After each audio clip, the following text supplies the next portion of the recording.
Año 2000. Madrugada en las afueras de una ciudad española cualquiera.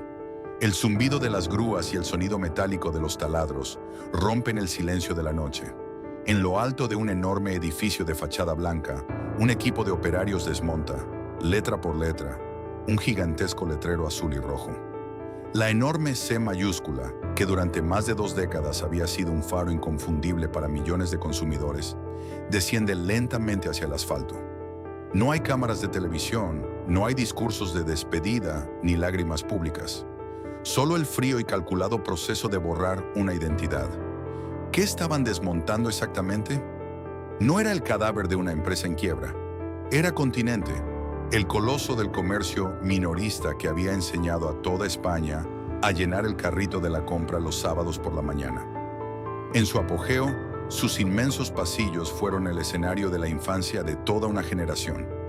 Las monumentales campañas de la vuelta al cole, los pasillos infinitos de juguetes esperando a los Reyes Magos y el rito familiar de conducir hacia las afueras. Pero casi de la noche a la mañana, todo eso fue barrido del mapa. Cajas, registradoras, uniformes, folletos.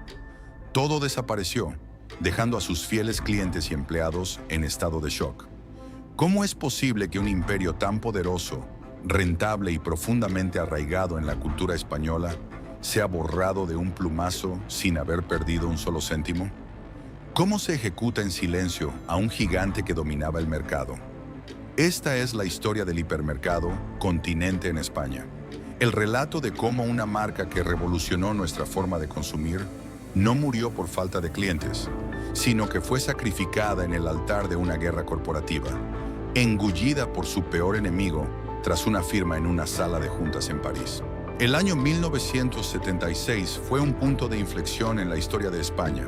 El país se encontraba en plena transición, despertando de un largo letargo de casi 4 décadas y abriéndose con una mezcla de cautela y fascinación a las corrientes de modernidad que soplaban desde el resto de Europa. Las calles bullían de efervescencia política, los televisores comenzaban a emitir tímidamente en color en algunos hogares, y la sociedad española anhelaba un cambio que se reflejara no solo en las urnas, sino también en su vida cotidiana, en sus calles y, por supuesto, en su forma de consumir. En este contexto de transformación histórica, un gigante silencioso cruzó los Pirineos. El grupo francés Promodés, una potencia del comercio minorista europeo, fundada por las familias normandas Duval y Halley, había puesto sus ojos en un mercado español virgen, hambriento de novedades y con una clase media emergente que empezaba a soñar con el confort occidental. Su objetivo no era abrir una simple tienda, sino implantar un concepto que, para la inmensa mayoría de los españoles de la época, sonaba a ciencia ficción: el hipermercado. Para entender la magnitud del choque cultural, debemos trasladarnos a la España de mediados de los 70. La compra diaria era un ritual fragmentado, vecinal y profundamente social. Las amas de casa, pues en aquella época la tarea recaía casi exclusivamente en las mujeres, bajaban cada mañana con su carrito de tela y su monedero a la calle. Compraban el pan en la panadería, la carne en la carnicería del barrio, el pescado en el mercado de abastos y los productos no perecederos en las pequeñas tiendas de ultramarinos o colmados. La relación con el tendero era estrecha y personal. Se fiaba, se conversaba y se compraba lo estrictamente necesario para el día, o como mucho, para un par de jornadas. La idea de coger un coche, desplazarse a un polígono en las afueras de la ciudad y llenar un carro metálico gigante con comida, ropa y herramientas, todo en un mismo espacio, resultaba completamente alienígena. Fue en Alfafar, una localidad situada a escasos kilómetros de Valencia, donde Promodés decidió plantar su primera bandera. El lugar no fue elegido al azar. Valencia representaba un polo de desarrollo dinámico, con una población abierta y un incipiente tejido industrial. Pero sobre todo, Alfafar, en el extrarradio de la capital del Turia, ofrecía el terreno vasto y económico necesario para construir lo que en Francia ya se conocía como una caja de zapatos gigante, rodeada de una inmensidad de asfalto para aparcar. Así, en 1976, abrió sus puertas el primer hipermercado Continente en España. La inauguración fue un evento que paralizó la comarca. Quienes acudieron aquellos primeros días relatan una sensación de asombro absoluto. La nave industrial, de proporciones colosales para los estándares de la época, parecía un aeropuerto comercial. En su interior, la iluminación fluorescente bañaba filas y filas de estanterías que se perdían en el horizonte. El logotipo, una gran C azul y roja que simulaba un globo terráqueo estilizado, se alzaba orgulloso sobre un aparcamiento diseñado para albergar cientos de vehículos, anticipando una era en la que el automóvil dictaría las reglas del urbanismo y el consumo en España. La propuesta de Continente era revolucionaria y al mismo tiempo profundamente intimidante. Bajo el lema implícito de "todo bajo un mismo techo", el cliente ya no tenía que recorrer 5 tiendas diferentes. Podía comprar una lechuga fresca, un paquete de detergente, una camisa para su hijo y, si lo deseaba, los neumáticos para su SEAT 1430. Todo pasaba por una línea de cajas registradoras mecánicas, operadas por un ejército de cajeras uniformadas que tecleaban los precios con una velocidad vertiginosa, mucho antes de que los códigos de barras y los escáneres láser hicieran su aparición. Sin embargo, la llegada del gigante no estuvo exenta de tensiones. El concepto generó una fuerte dosis de escepticismo inicial. Muchos consumidores, acostumbrados a que el carnicero de su calle les cortara la carne a su gusto mientras hablaban del tiempo, miraban con desconfianza las bandejas de poliestireno recubiertas de plástico transparente. ¿Cómo confiar en un trozo de ternera que no veías cortar? ¿Quién garantizaba la frescura de un pescado que ya venía empaquetado? Por otro lado, los pequeños comerciantes locales sintieron un escalofrío de terror. La llegada de Continente fue vista como la invasión de un coloso extranjero que amenazaba con devorar el comercio tradicional. Las asociaciones de tenderos protestaron, argumentando que este modelo deshumanizaba la venta, destruía el tejido social de los barrios y creaba una competencia desleal basada en un volumen de compra que ellos jamás podrían igualar. La histórica tensión entre el pequeño comercio del centro y las grandes superficies de las afueras, un debate que perdura hasta nuestros días, tuvo su génesis española en aquellos pasillos de Alfafar. Pero Promodés tenía una estrategia clara y un músculo financiero formidable. Sabían que para vencer la resistencia cultural inicial, debían jugar la carta más poderosa en el mundo del comercio: el precio. Continente introdujo en España la agresiva política de los precios gancho y las ofertas por volumen. Productos de primera necesidad, como el aceite, el azúcar o la leche, se vendían con márgenes mínimos para atraer a las familias. Una vez dentro, deslumbrados por la abundancia, la novedad y la brillante exposición de los productos, los clientes terminaban comprando artículos de mayor rentabilidad que no tenían previsto adquirir. Poco a poco, el escepticismo comenzó a desvanecerse, siendo arrollado por la pura conveniencia y el magnetismo de la modernidad. Las familias valencianas empezaron a ver la visita a Continente no solo como una obligación doméstica, sino como una excursión, una actividad de ocio para la mañana del sábado.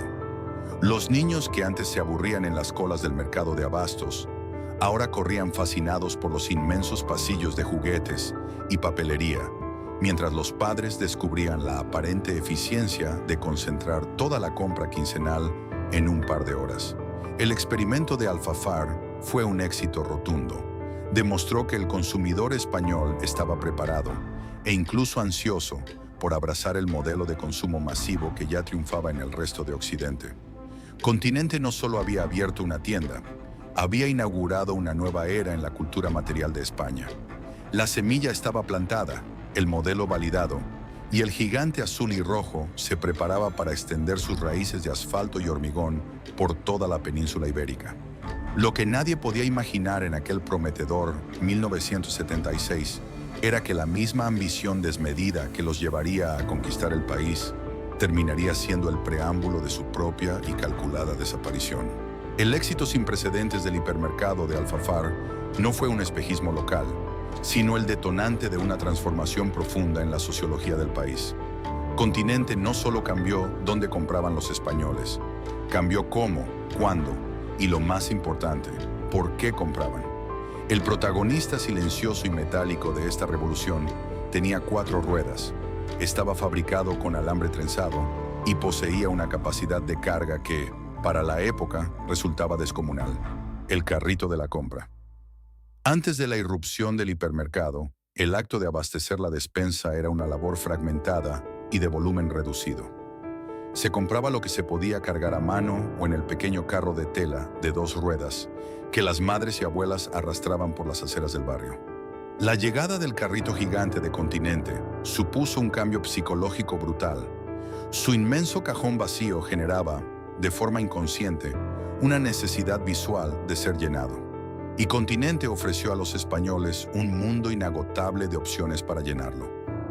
La arquitectura interior de estos primeros hipermercados estaba diseñada con una precisión psicológica y comercial milimétrica.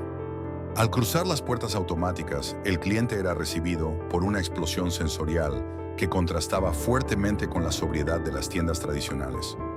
La zona de electrodomésticos, con televisores en color encendidos simultáneamente y cadenas de música reproduciendo los éxitos del momento, funcionaba como un faro de modernidad. Más adelante, el olor a pan recién horneado, una novedad absoluta, ya que las panaderías industriales integradas en la tienda eran un invento reciente, guiaba a los compradores hacia la sección de alimentación. Pero la verdadera revolución cultural se produjo en la gestión del tiempo y en la dinámica familiar. El sábado, que tradicionalmente era el día para pasear por el centro, ir a la plaza o visitar a la familia, se transformó para millones de personas en el Día del Continente. La compra dejó de ser una tarea solitaria del ama de casa para convertirse en una excursión de fin de semana para toda la familia. Padres, madres e hijos se subían al Seat 127, al Renault 5 o al Ford Fiesta familiar, abandonaban el tejido urbano y se dirigían a las afueras, hacia esos nuevos templos del consumo rodeados de asfalto. Una vez dentro, el hipermercado funcionaba como un ecosistema autónomo. Mientras los padres comparaban precios en la inmensidad del pasillo de conservas o debatían sobre qué marca de detergente en formato ahorro de 5 kilos llevarse a casa, los niños experimentaban un nivel de estímulos visuales nunca antes visto. Continente introdujo los pasillos temáticos masivos, montañas de bicicletas, hileras interminables de material escolar y, por supuesto, la deslumbrante sección de juguetes, que ya no solo se exhibía en Navidad. El hipermercado democratizó el deseo, poniéndolo al alcance de la mano, fuera de las vitrinas cerradas de las antiguas jugueterías. Este nuevo modelo de la compra grande o la compra mensual alteró también la configuración de los propios hogares españoles. Para poder almacenar todo lo que cabía en el maletero del coche tras una visita a Continente, las familias necesitaron adaptar sus cocinas. Fue la época del boom de los grandes frigoríficos combi y los congeladores horizontales. Ya no se compraba un filete de ternera para el almuerzo del martes. Se compraban bandejas familiares de carne para congelar, paquetes de 12 litros de leche y fardos de papel higiénico. El hipermercado fomentaba la mentalidad de la acumulación, vendiendo la idea de que comprar en grandes cantidades no solo era más moderno, sino también económicamente inteligente. Sin embargo, esta revolución del carrito lleno trajo consigo una profunda tensión urbana y social. Mientras los pasillos de Continente rebosaban de actividad los sábados por la mañana, los centros de las ciudades y los mercados de abastos tradicionales comenzaron a notar un silencio inquietante. El concepto de las afueras, el extrarradio, dejó de ser un simple lugar de paso o de naves industriales lúgubres para convertirse en el nuevo centro neurálgico de la vida social y económica. Las ciudades empezaron a vaciarse los fines de semana. El dinero que antes fluía de forma capilar por decenas de pequeños negocios de barrio, ahora se canalizaba como un río caudaloso hacia las líneas de cajas de una corporación multinacional. El paisaje de la España de los 80 comenzó a salpicarse de enormes tótems con la C tricolor, visibles desde las autovías. Cada apertura era un acontecimiento que prometía progreso y precios bajos, atrayendo a multitudes que colapsaban los accesos por carretera. Continente había logrado lo impensable.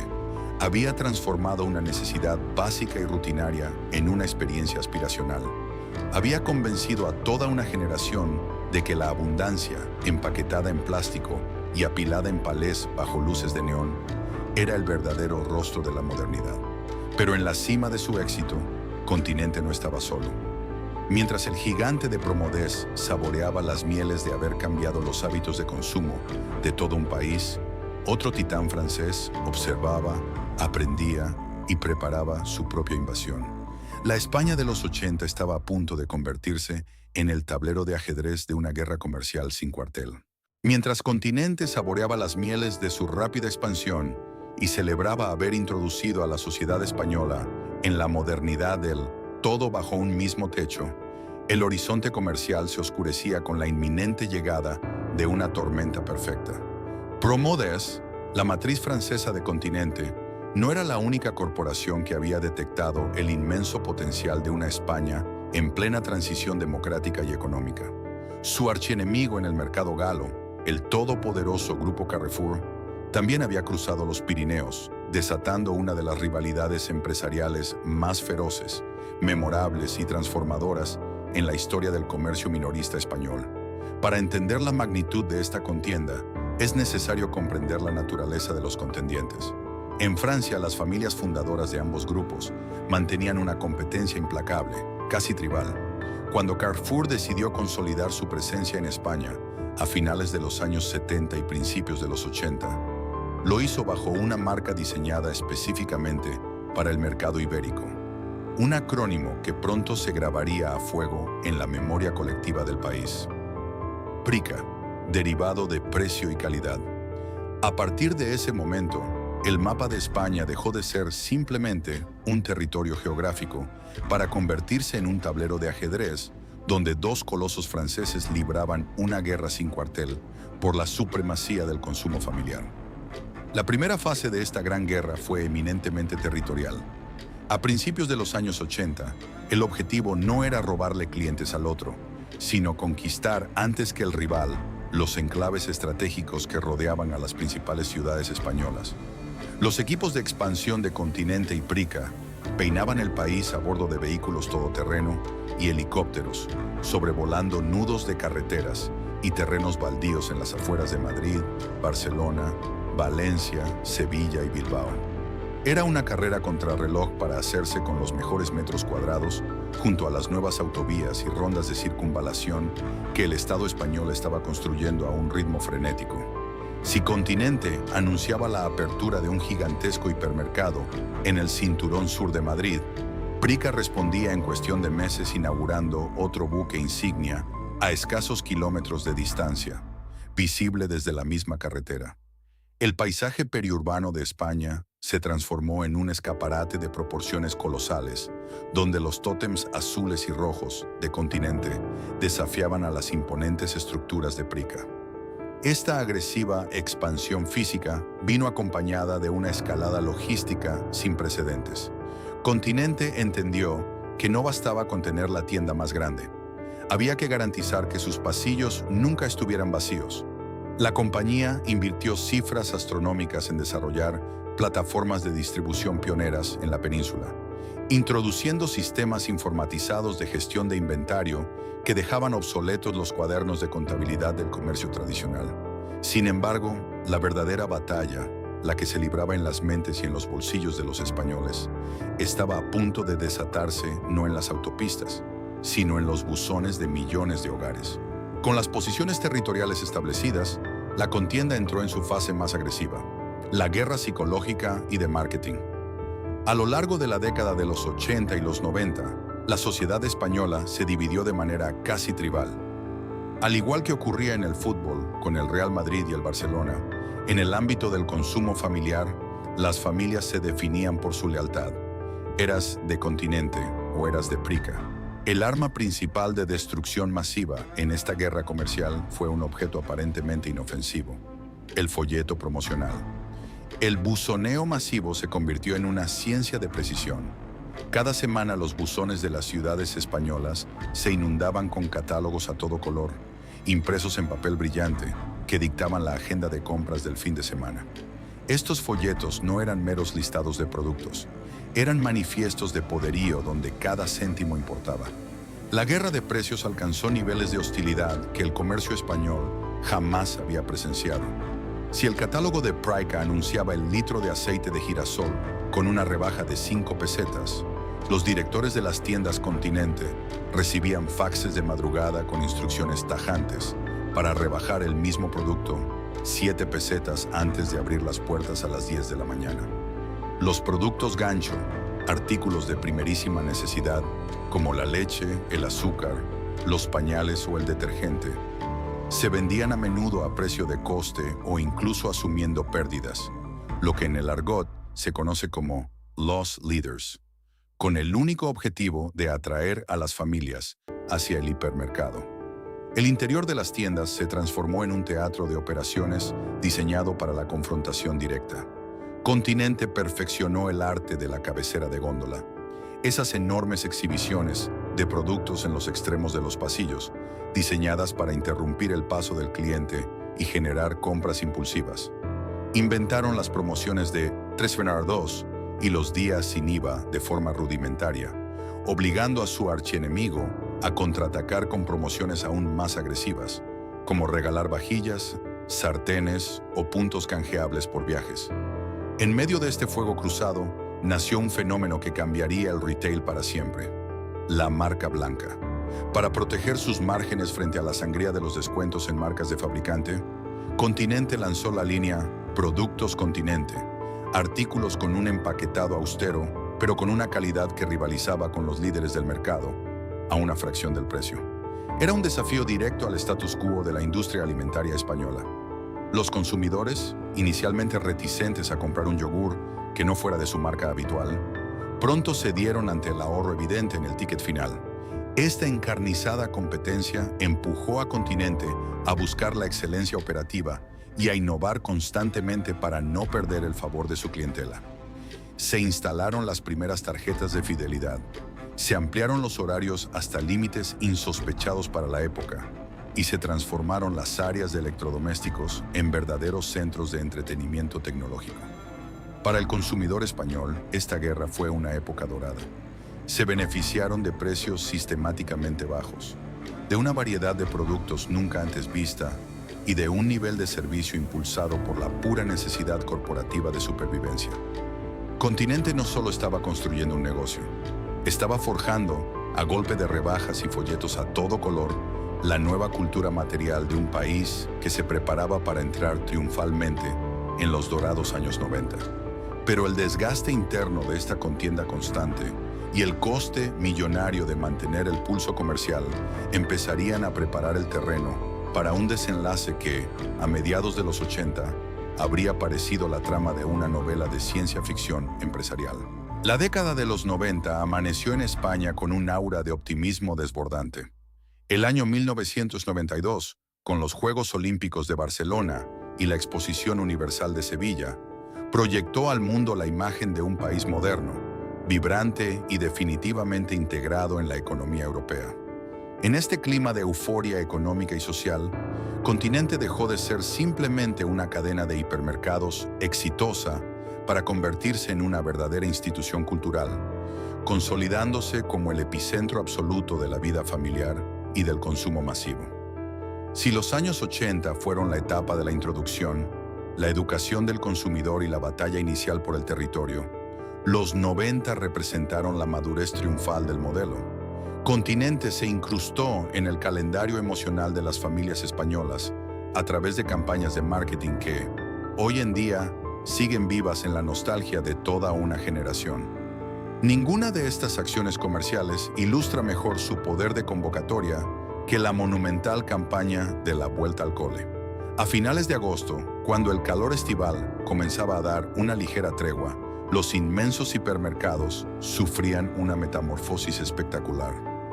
Pasillos enteros que apenas unas semanas antes albergaban neveras portátiles, toallas de playa y muebles de jardín, se transformaban de la noche a la mañana en murallas infranqueables de cuadernos, estuches, mochilas y lápices de colores.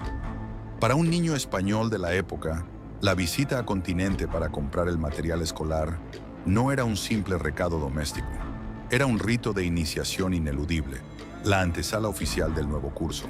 Las familias pasaban horas recorriendo aquellas amplias avenidas de papelería, comparando precios y tachando rigurosamente interminables listas de libros de texto exigidas por los colegios.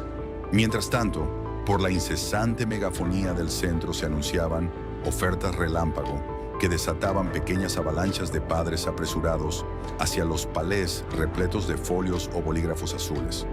Continente había logrado capitalizar la angustia económica de septiembre, convirtiéndola en un evento de consumo masivo y perfectamente coreografiado. Y si septiembre era sinónimo de pupitres y mochilas, diciembre y enero convertían a Continente en la sucursal terrenal de los Reyes Magos. La publicación anual del Catálogo de Juguetes de Continente era un acontecimiento esperado con genuina devoción infantil. No era un simple folleto, era un tomo grueso, pesado y de páginas brillantes, que circulaba clandestinamente por los patios de los colegios, terminando siempre con las esquinas dobladas y los juguetes favoritos marcados con gruesos círculos de rotulador. Durante la campaña navideña, la sección de juguetes se expandía agresivamente hasta ocupar un porcentaje gigantesco de la superficie comercial. Caminar por aquellos pasillos infinitos, bajo la fría luz de los fluorescentes, rodeados de fortalezas de Playmobil, estantes repletos de muñecas famosas, las primeras consolas de 16 bits y hileras de bicicletas relucientes, era la experiencia suprema del asombro para millones de niños. Continente había logrado algo que el pequeño comercio tradicional, limitado por el espacio de sus escaparates, nunca pudo igualar. Había convertido el acto de comprar en un espectáculo inmersivo y abrumador. Todo este fervor cultural y emocional en torno a la marca se tradujo, como era de esperar en las altas esferas corporativas, en unas cifras de negocio absolutamente estratosféricas. Durante su máximo esplendor en la segunda mitad de la década, la filial española del grupo Promodés operaba como una máquina de imprimir dinero perfectamente engrasada, alcanzando una red cercana a los 60 colosales hipermercados repartidos estratégicamente por la geografía nacional. Continente daba empleo directo a decenas de miles de trabajadores e impulsaba un volumen de ventas astronómico que lideraba con puño de hierro las clasificaciones empresariales del país. Para entonces, el modelo de negocio había evolucionado drásticamente con el único fin de capturar hasta el último céntimo del presupuesto familiar disponible. Ya no se trataba exclusivamente de vender alimentación, ropa o herramientas. Continente se había metamorfoseado en un ecosistema autosuficiente, una pequeña urbe paralela bajo un interminable techo de chapa ondulada. En un alarde de diversificación, introdujeron sus propias agencias de viajes, corredurías de seguros, servicios financieros y extensas gasolineras ubicadas en las afueras de sus inmensos aparcamientos, diseñadas para interceptar el tráfico de vehículos antes o después de la compra. Incluso la marca blanca, inicialmente concebida como una opción de ahorro básico y empaquetado austero, se transformó en una gama inmensa y sofisticada que abarcaba desde yogures hasta sofisticados electrodomésticos, garantizando unos márgenes de beneficio brutales para la matriz. Las inauguraciones de nuevos centros en esta época dorada eran eventos multitudinarios que exigían la presencia de alcaldes, autoridades eclesiásticas locales para la bendición del recinto, bandas de música municipales y solemnes cortes de cinta.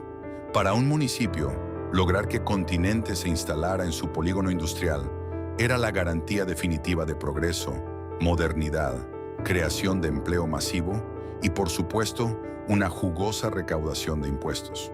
Sin embargo, en la implacable historia del comercio minorista, el punto de mayor fulgor suele coincidir paradójicamente con el inicio silencioso de la saturación. Hacia las postrimerías de la década, las proporciones titánicas que habían forjado la leyenda de Continente empezaron a revelar su reverso más pesado y oscuro. Los hipermercados de 12.000, 14.000 e incluso 16.000 metros cuadrados eran indiscutibles maravillas de la logística moderna, pero también se revelaron como mastodontes carísimos de iluminar, climatizar, limpiar y mantener. Para sostener su abultada estructura de costes, exigían un flujo incesante, casi desesperado, de multitudes cruzando sus puertas a diario. Por otro lado, la guerra fría de precios que la marca mantenía a diario con su eterno archienemigo, Prica, no mostraba signos de agotamiento, comprimiendo los márgenes de beneficio del sector alimentario hasta límites insostenibles. Promodés y Carrefour estaban quemando cientos de millones en una carrera armamentística de descuentos agresivos, catálogos a todo color y promociones de fidelidad. Continente parecía tocar el cielo comercial de España con las manos, y para el observador casual, la marca era invencible. Pero en las altas esferas de París, sabían que la atmósfera en esa cumbre empezaba a ser peligrosamente tenue. Las familias españolas seguían empujando sus carritos rebosantes los sábados por la mañana, completamente ajenas al hecho de que el modelo de consumo que tanto amaban estaba a punto de enfrentarse a sus primeras y fatales grietas. A medida que la vibrante década de los 90 se acercaba a su inevitable fin, el paisaje sociológico y económico de España comenzaba a experimentar una mutación silenciosa, pero irreversible. Desde fuera, los hipermercados Continente seguían pareciendo fortalezas inexpugnables del consumo. Sus inmensos aparcamientos continuaban llenándose los fines de semana y sus campañas publicitarias seguían dictando el ritmo de las estaciones. Sin embargo, bajo la superficie de esta maquinaria comercial aparentemente perfecta, las placas tectónicas del comportamiento del consumidor estaban empezando a desplazarse, provocando las primeras grietas estructurales en el modelo del hipermercado. El principal factor desestabilizador no fue una crisis económica, sino un profundo cambio sociodemográfico, el valor del tiempo. Durante los años 80 y principios de los 90, la excursión de los sábados a Continente funcionaba porque, en gran medida, la estructura familiar tradicional lo permitía. Pero a finales de la década, la sociedad española había acelerado su ritmo. La consolidación masiva de la mujer en el mercado laboral transformó drásticamente la dinámica de los hogares. El tiempo libre se convirtió en el bien más escaso y preciado para las familias de clase media. En este nuevo contexto, el ritual de conducir hasta las afueras, pelear por una plaza de aparcamiento, caminar kilómetros empujando un carro metálico por pasillos interminables y guardar estoicas colas en las líneas de caja, comenzó a perder su encanto original. Lo que antes se percibía como una excitante inmersión en la modernidad y la abundancia, empezó a sentirse como una obligación doméstica agotadora, una sangría de horas preciosas que devoraba la mañana entera del sábado. El gigantismo de Continente, su mayor virtud histórica, se estaba convirtiendo lenta e inexorablemente en su mayor barrera psicológica para el cliente habitual. Fue en esta brecha de agotamiento donde echó raíces una amenaza que, inicialmente, los grandes directivos de los hipermercados subestimaron: el resurgir del supermercado de proximidad. Mientras Continente y Prica seguían librando su titánica batalla en los polígonos industriales, cadenas regionales más ágiles comenzaron a tejer una red capilar y silenciosa dentro de las ciudades. Marcas como Mercadona, operando desde Valencia, con una filosofía radicalmente distinta, o la cadena de descuento Duro Día, empezaron a educar al consumidor español en una nueva forma de comprar. Ofrecían locales más pequeños, limpios, a pocos minutos andando de casa. Su surtido era limitado. Prescindían del caótico bazar de ropa y electrodomésticos, pero garantizaban cubrir la cesta de la compra básica en menos de media hora. Peor aún para los intereses de Continente, estos nuevos competidores introdujeron políticas de siempre precios bajos que hacían que los clientes cuestionaran la transparencia de la guerra de folletos, cupones y ofertas laberínticas que dominaba el hipermercado. La gente empezó a fraccionar sus compras. Iban al supermercado de su barrio entre semana para lo esencial y reducían drásticamente sus visitas al hiper de las afueras. La deserción gradual de la clientela recurrente encendió las luces de alarma en los despachos de dirección. La monumentalidad que caracterizaba a los hipermercados Continente se reveló entonces como una trampa financiera de proporciones colosales. Un establecimiento de 12,000 o 15,000 metros cuadrados es una bestia insaciable. Sus costes operativos fijos son astronómicos. Mantener aquellos inmensos volúmenes arquitectónicos iluminados, climatizados, impecablemente limpios y provistos de un ejército de reponedores, guardias de seguridad y cajeras, requería un nivel de facturación frenético que ya no estaba garantizado de lunes a viernes. Para intentar sostener el pesado engranaje y no ceder ni un milímetro de cuota de mercado frente a su eterno rival, Prica, la matriz de Continente, se vio obligada a intensificar aún más la agresividad comercial. La guerra de precios se volvió salvaje, casi suicida. Los márgenes de beneficio en la alimentación básica, que históricamente ya eran estrechos, se comprimieron hasta rozar el cero. Los directivos intentaron compensar esta sangría exprimiendo a los proveedores, exigiendo rápeles más altos y cobrando tarifas exorbitantes por colocar los productos en las cotizadas cabeceras de góndola o en las páginas centrales del folleto semanal. Sin embargo, estas tácticas de fuerza bruta comercial estaban alcanzando un punto de rendimientos decrecientes. El consumidor español había madurado vertiginosamente. Tras 2 décadas de intenso adiestramiento por parte del retail moderno, el cliente ya no se dejaba seducir ciegamente por una montaña de latas de atún apiladas bajo un cartel de letras rojas chillonas, ni acumulaba productos innecesarios solo porque estuvieran en un formato de 3x2. A nivel corporativo, en las altas esferas de París, los analistas tanto del grupo Promodés, Continente, como del grupo Carrefour, Prica, observaban los mismos gráficos preocupantes. El mercado español estaba experimentando una clara saturación. Físicamente, apenas quedaban nudos de autopista estratégicos o capitales de provincia, con masa crítica suficiente donde instalar nuevos megacentros sin canibalizar las ventas de sus propias tiendas ya existentes.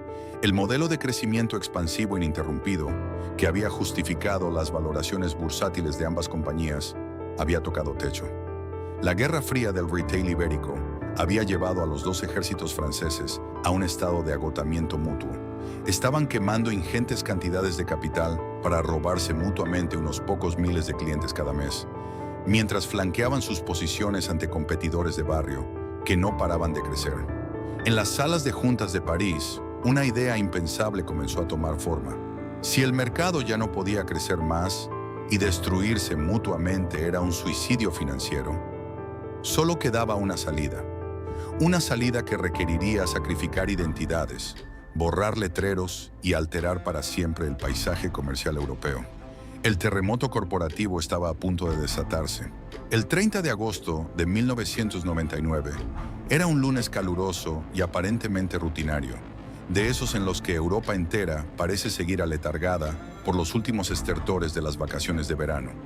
En los pasillos de los hipermercados Continente en España, la maquinaria ya estaba engrasada para la inminente campaña de la vuelta al cole. Los jefes de sección repasaban febrilmente el stock de mochilas y bolígrafos, mientras vigilaban de reojo las ofertas que su eterno rival, Prica, publicaría esa misma semana.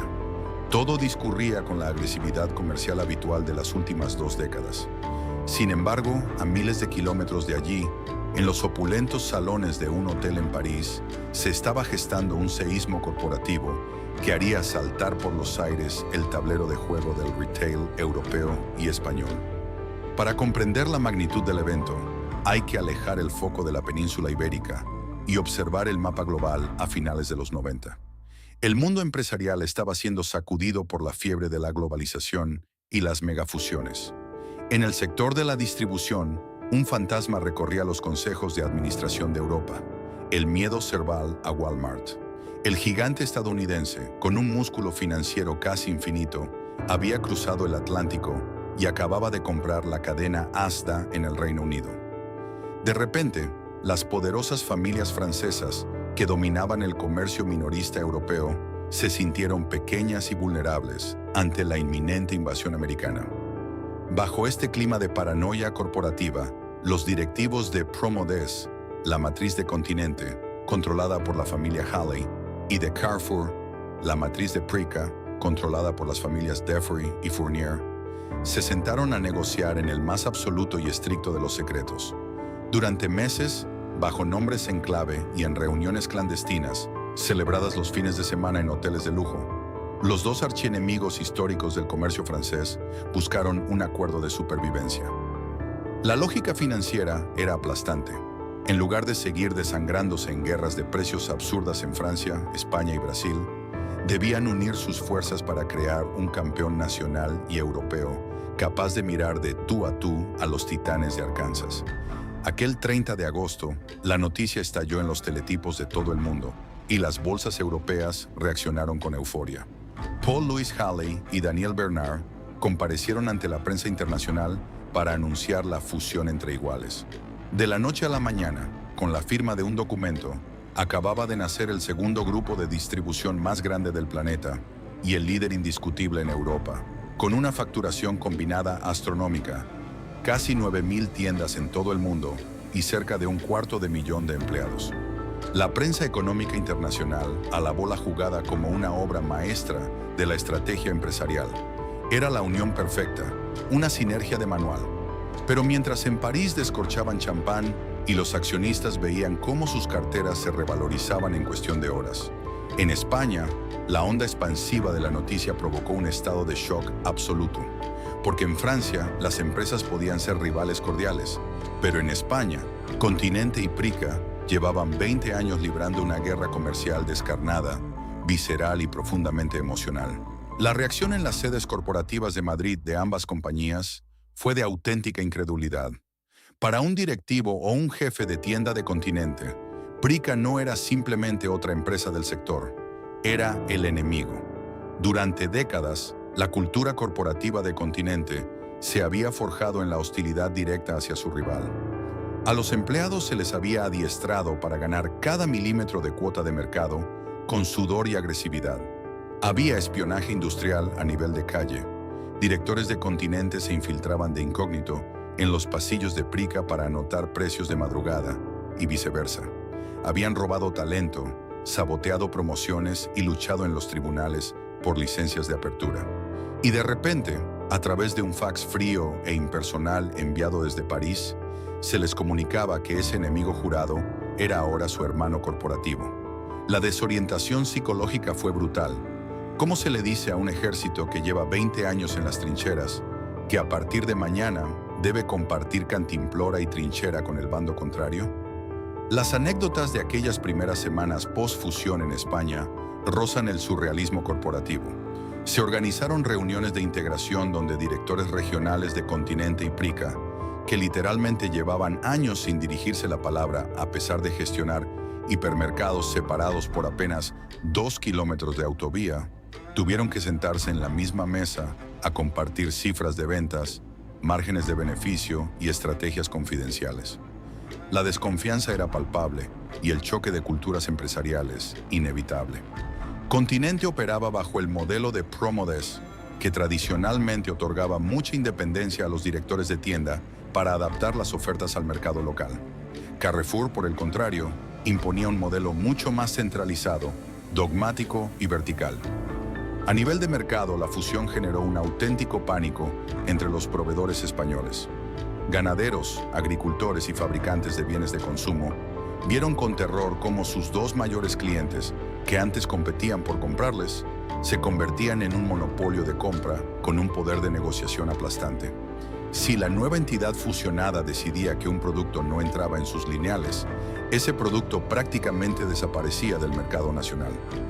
La situación fue tan crítica que las autoridades de defensa de la competencia en España y en Bruselas tuvieron que intervenir, obligando al nuevo grupo a vender varios hipermercados y supermercados para evitar un monopolio absoluto en ciertas regiones. Pero más allá de los despachos, de las sinergias financieras y de las quejas de los proveedores, flotaba en el aire una pregunta gigantesca y dolorosa que afectaba al corazón mismo de la memoria colectiva del consumidor español.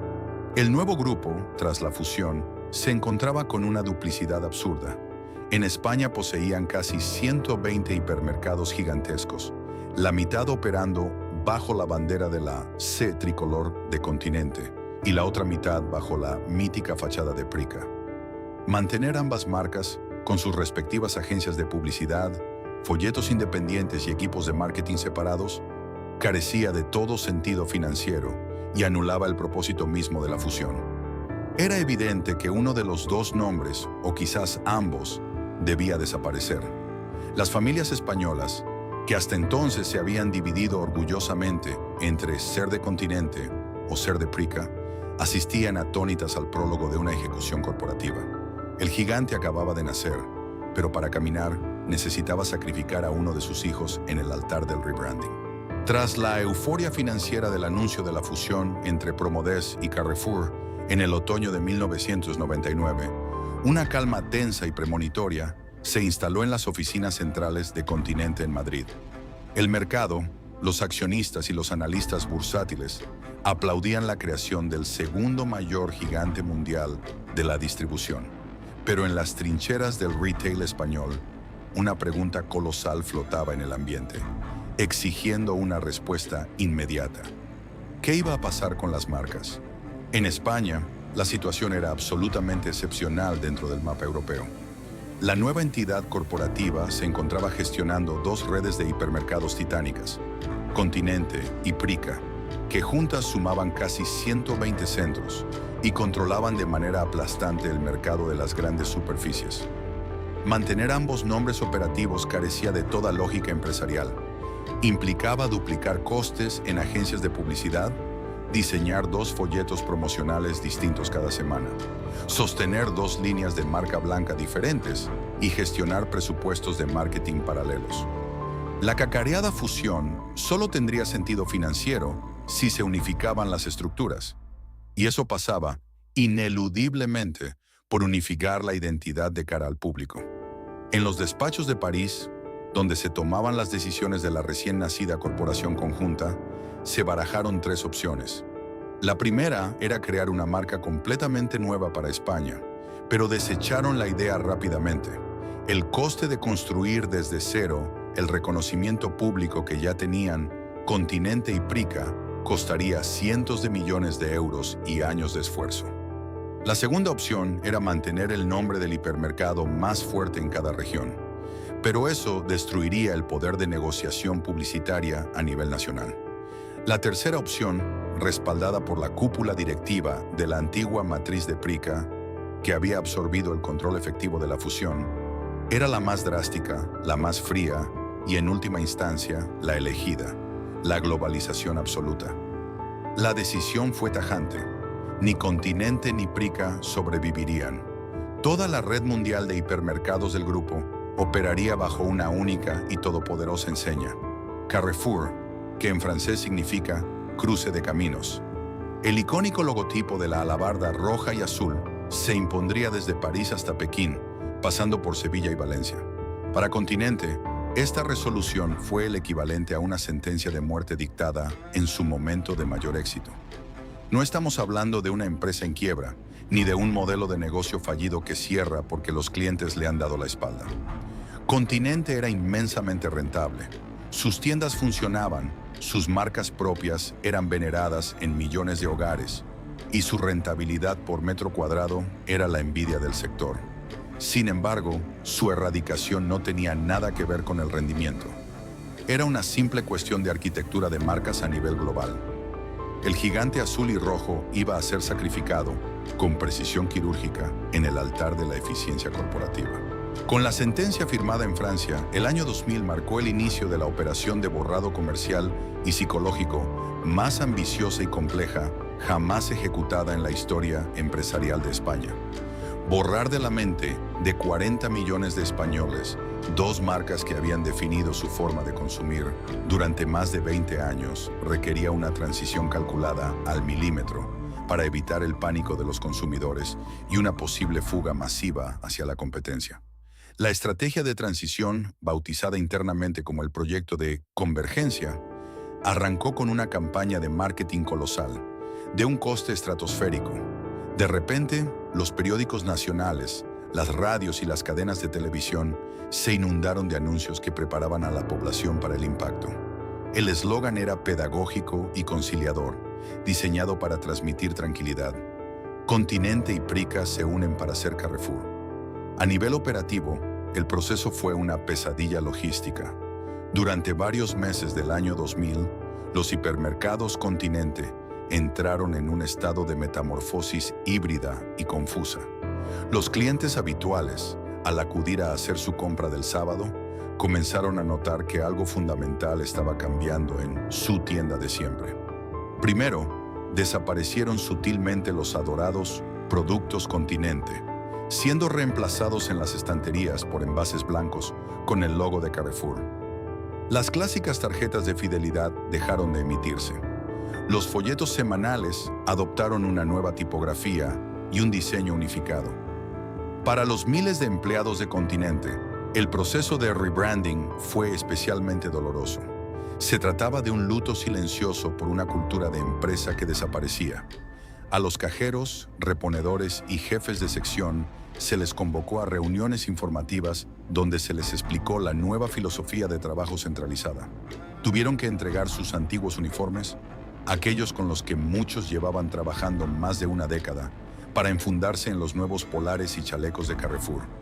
Había una sensación generalizada de pérdida de identidad.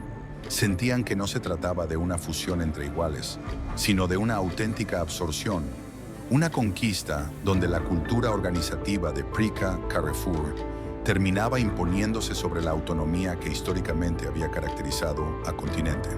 En la calle, la reacción de los españoles fue una mezcla de sorpresa, nostalgia prematura y cierta resistencia lingüística. Cambiar el letrero de la puerta es fácil si tienes el presupuesto necesario, pero cambiar la geografía mental de una ciudad es una tarea mucho más ardua. Las familias seguían diciendo, vamos a Continente, resistiéndose a pronunciar esa nueva palabra francesa que aún sonaba extraña, gutural y ajena. Pero la maquinaria corporativa no entiende de nostalgias. El proceso de rebranding avanzaba como un rodillo imparable.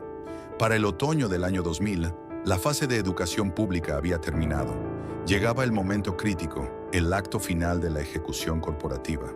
Era la hora de llamar a los operarios, arrancar las grúas y bajar para siempre el letrero que había iluminado las afueras de las ciudades españolas durante casi un cuarto de siglo. El año 2000 avanzaba inexorablemente y con él el cronograma dictado desde París para ejecutar el borrado definitivo de Continente en España.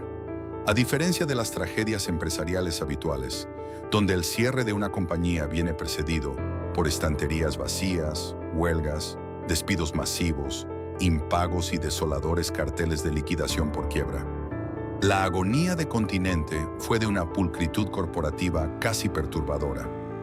Las tiendas estaban llenas, las líneas de cajas registradoras no dejaban de facturar millones de pesetas diarias y el negocio era tan próspero como siempre. Pero la sentencia de muerte estaba firmada de manera irrevocable. Había llegado el momento de bajar el letrero. Para minimizar el impacto visual en los clientes y, sobre todo, para no interrumpir el sagrado flujo de ventas diurno, el grueso del rebranding físico se ejecutó en la penumbra. Fue durante aquellas madrugadas del año 2000, cuando las afueras de las ciudades españolas fueron el escenario de un funeral corporativo silencioso. Mientras el país dormía, flotas de camiones grúa tomaban posiciones en los inmensos aparcamientos asfaltados. Bajo la fría y dura luz de los focos de obra, equipos de operarios equipados con arneses y radiales se elevaban hacia las enormes fachadas para acometer la tarea de desmontar un trozo vital de la historia del retail español. Desatornillar la gigantesca C azul y roja, aquel globo terráqueo estilizado que había servido de faro comercial a millones de familias durante casi un cuarto de siglo, no era solo una labor mecánica. Era el desmantelamiento literal de un símbolo. Pieza a pieza, las monumentales letras de chapa y metacrilato que formaban la palabra Continente fueron descendiendo hasta el asfalto, para ser cargadas de inmediato en camiones y enviadas directamente al desguace. En cuestión de horas, el espacio vacío en la fachada era ocupado por la característica alabarda azul y roja de Carrefour. Un cambio de guardia visual ejecutado con la frialdad y la precisión de un cirujano plástico. Si en el exterior el cambio era espectacular y repentino, en el interior de los hipermercados se vivía un drama psicológico y emocional mucho más sutil y complejo. Para los miles de empleados de Continente, el último día de su marca no significó la pérdida de sus puestos de trabajo, lo cual era un alivio innegable. Mantenían su sueldo, su horario y su puesto en la línea de cajas o en el pasillo de lácteos. Sin embargo, se enfrentaban a un duelo invisible, a la pérdida repentina del sentido de pertenencia y de su identidad laboral. Muchos de estos trabajadores llevaban 15 o 20 años en la empresa. Habían inaugurado esos centros cuando no había nada alrededor. Habían sobrevivido en primera línea de batalla a las salvajes guerras de precios de los años 80 y 90, forjando un sentimiento de orgullo casi marcial por defender los colores de Continente frente a su eterno rival, Prica. Y ahora, de la noche a la mañana, el guión exigía que olvidaran todo aquello. El momento más profundamente simbólico de aquella transición se vivió en los vestuarios del personal.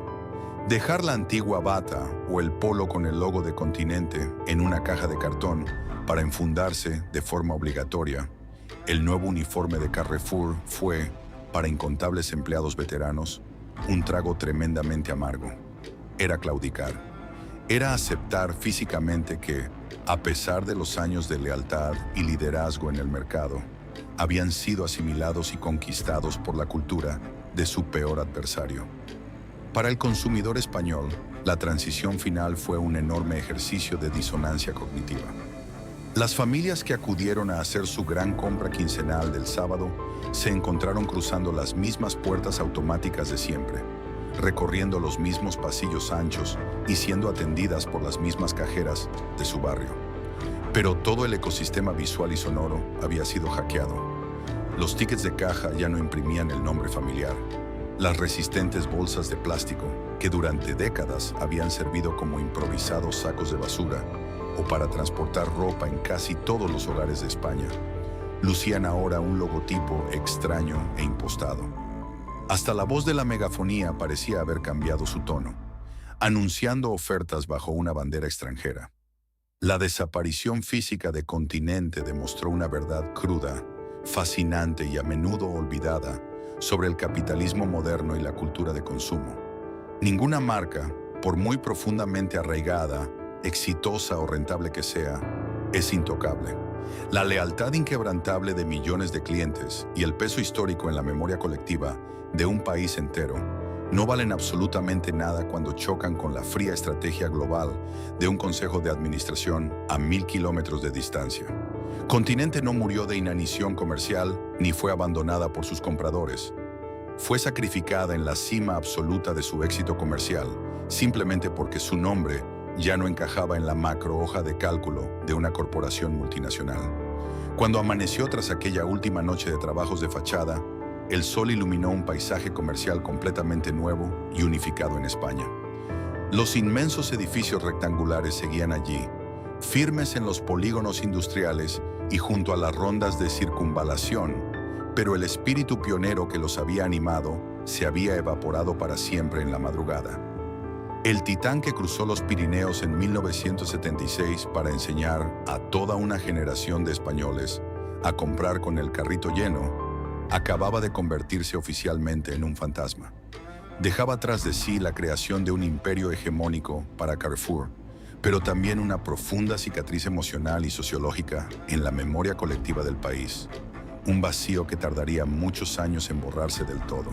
El amanecer del nuevo milenio trajo consigo un paisaje comercial radicalmente transformado en España. Con la desaparición física de los letreros de Continente y Prica, el recién nacido Grupo Carrefour se erigió como el monarca absoluto e indiscutible de la distribución en el país. Sus hipermercados, ahora unificados bajo la bandera de la alabarda roja y azul, dominaban los polígonos industriales y las circunvalaciones de casi todas las grandes y medianas ciudades españolas. Habían logrado el objetivo supremo de la fusión, crear un coloso con un poder de negociación tan descomunal frente a los proveedores que nadie, en el corto plazo, parecía capaz de hacerle sombra. Sin embargo, para el consumidor medio, la erradicación de Continente significó también el fin de una era. La desaparición de su principal rival apagó, casi de inmediato, la chispa de aquella edad de oro de las guerras de precios hiperagresivas. Ya no había dos folletos gigantescos en el buzón, compitiendo a muerte por rebajar un céntimo, el litro de leche o el paquete de pañales. La tensión competitiva que había beneficiado a las familias durante 2 décadas se diluyó en un mercado que, de repente, se había vuelto mucho más predecible y oligopólico en el formato de gran superficie. Pero la verdadera y cruel ironía de esta colosal absorción corporativa es que se ejecutó justo en el momento histórico en el que el modelo tradicional del hipermercado, aquel que Continente había importado y perfeccionado con tanto éxito, comenzaba a mostrar síntomas de una fatiga irreversible. Continente fue sacrificado para crear un gigante invencible, pero ese gigante iba a tener que luchar en un ecosistema comercial cuyas reglas estaban a punto de cambiar para siempre. Durante la primera década de los años 2000, el tiempo se consolidó definitivamente como el bien más escaso para las familias españolas. La excursión del sábado por la mañana al hipermercado de las afueras, que en los años 80 y 90 era vista como una actividad de ocio familiar casi festiva, pasó a percibirse como una tarea titánica y agotadora. Empujar un carro por pasillos kilométricos para comprar el pan, la fruta y el detergente dejó de tener sentido cuando competidores como Mercadona estaban desplegando una red implacable de supermercados limpios, eficientes y, sobre todo, ubicados a menos de 10 minutos andando de casi cualquier hogar. La filosofía de todo bajo un mismo techo, que hizo grande a Continente, empezó a desmoronarse por sus flancos más rentables. El hipermercado basaba gran parte de su margen de beneficio no en la alimentación, que siempre sirvió como gancho, sino en la sección de bazar, electrodomésticos, ropa, discos, libros y artículos deportivos. Pero la llegada de los llamados Category Killers, especialistas de categoría, como MediaMarkt para la tecnología, Decathlon para el deporte o IKEA para el hogar, destrozó esta ventaja. El consumidor prefería ir a una tienda especializada que le ofrecía más variedad y conocimiento técnico que comprar un televisor o una bicicleta en el pasillo adyacente al de las conservas de tomate. Y entonces llegó el tsunami digital. Si los especialistas físicos hirieron el modelo de hipermercado, el auge del e-commerce y la llegada de gigantes como Amazon asestaron el golpe definitivo a la venta de productos no alimentarios en las grandes superficies. El catálogo de juguetes, los discos compactos, las películas en DVD y los ordenadores personales, que antes generaban colas kilométricas en Continente durante la campaña de Navidad, pasaron a comprarse con un clic desde el sofá de casa, con entrega al día siguiente. El inmenso vacío dejado por Continente fue ocupado por un Carrefour que, si bien mantuvo su rentabilidad y su posición de liderazgo, tuvo que reinventarse a marchas forzadas para no convertirse en un dinosaurio. Tuvieron que reducir el tamaño de sus tiendas, abrir pequeños supermercados de barrio, Carrefour Express y Market, para competir con Mercadona y transformar sus enormes y vacíos pasillos de bazar en centros de liquidación o espacios para moda outlet.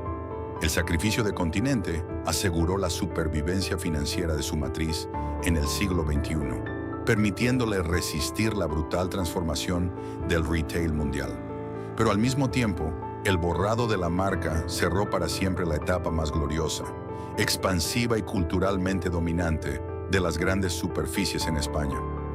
El gigante azul y rojo murió justo a tiempo para no ver cómo el imperio del asfalto y el carrito lleno de los sábados comenzaba, lenta pero inexorablemente, su largo declive.